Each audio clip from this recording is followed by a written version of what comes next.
ఇవాళ నేను మదనపల్లి కేంద్రంగా చెప్తున్నా, నేను ఒక బహిరంగ సవాల్ విసురుతున్న వైసీపీ నాయకులకి. ఇవాళ జగన్మోహన్ రెడ్డి గారు కానీ, లేదా మెడికల్ కాలేజ్ గురించి మాట్లాడుతున్న వ్యక్తులు సజ్జల రామకృష్ణారెడ్డి కానీ, లేదా గతంలో అసలు పేరు ఊరు తెలియని మంత్రులుగా పనిచేసిన వాళ్ళకి ఎవరికైనా బహిరంగ సవాల్ ఏ వేదిక నుంచైనా మెడికల్ కాలేజీల గురించి చర్చకు వస్తే ఎందుకు వాటిని పీపీపీ మోడ్ లోకి పెట్టాల్సి వచ్చిందో చెప్పడానికి నేను సిద్ధంగా ఉన్నాను. నేను ఒక్కడిని వస్తా కావాలంటే మీ పార్టీ నుంచి 10 మంది 100 మంది రాండి, 100 మంది కూడా సమాధానం చెప్పడానికి నేను సిద్ధంగా ఉన్నాను. ఎందుకు మేము పీపీపీ మోడ్లోకి ఇవాళ మెడికల్ కాలేజీలు తీసుకెళ్లాం? నరేంద్ర మోడీ గారి ప్రభుత్వం 5 సంవత్సరాల క్రితం 17 మెడికల్ కాలేజీలు మంజూరు చేసి దానికి నబార్డు కింద కానీ, లేదా సెంట్రల్ స్పాన్సర్ స్కీమ్ కింద కానీ, లేదా స్పెషల్ అసిస్టెన్స్ ఫర్ ఇన్ఫ్రాస్ట్రక్చర్ గురించి కానీ 8,500 కోట్ల రుణ రూపంలో ఇవ్వడానికి వస్తే 5 సంవత్సరాల కాలంలో ఒక్క కాలేజీ కూడా సంపూర్ణంగా పూర్తి చేయకుండా అరకొరగా సగం బిల్డింగ్లు కట్టి ఆ 5 కాలేజీలు మొదలు పెడితే 6వ కాలేజీ మేము వచ్చే నాటికి దాన్ని పూర్తి చేసి 10 పూర్తి చేశాం.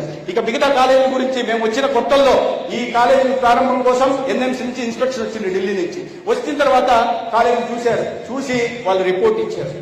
ఏమి మదనపల్లి కాలేజు అడ్మినిస్ట్రేటివ్ శాంక్షన్ 500 కోట్లయితే పెట్టిన ఖర్చు ఎంత అయ్యా 5 అంటే 44,16,000. 44 కోట్ల 16 లక్షలు. 44 కోట్ల పెట్టాల్సిన ఖర్చు 500 కోట్లయితే 5 సంవత్సరాలు కళ్ళు మూసుకుని నిద్రపోయి కేవలం 44 కోట్ల 16 లక్షలు పెట్టి ఇవాళ మెడికల్ కాలేజ్ పూర్తి కావాలంటే ఎక్కడి నుంచి అవుతుంది? మీరు చెప్పండి. దాన్ని పూర్తి చేయడానికి అవకాశం ఉందా? మీరు ఒక ఇల్లు కడుతున్నారనుకోండి, 3 బెడ్రూమ్ ఇల్లు కడుతున్నారనుకోండి, పునాది వేస్తే ఇల్లు పూర్తయినట్ట, గోడలు లేకపోతే ఇల్లు పూర్తయినట్ట, సీలింగ్ వేస్తే ఇల్లు పూర్తయినట్ట. ఇవేమి చేయలేదు. పునాదులు వేశాడు, గోడలు లేపాడు.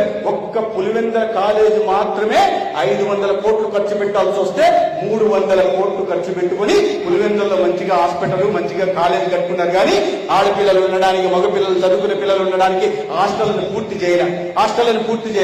మీరు నీ సొంత నియోజకవర్గంలోనే పులివెందుల్లోనే అంత ఖర్చు పెట్టి నిర్మించిన భవనానికి ఎన్ఎంసీ ఇన్స్పెక్షన్ వచ్చిన తర్వాత దీంట్లో చాలా కొరతలు ఉన్నాయి. ఇంకా ముఖ్యంగా ఫ్యాకల్టీ 5 సంవత్సరాలకి ఈ వైద్య విద్య అనేది మామూలుగా బీకామ్ బిఏ లాగా కాదు. వైద్య విద్య చాలా క్లిష్టమైన విద్య.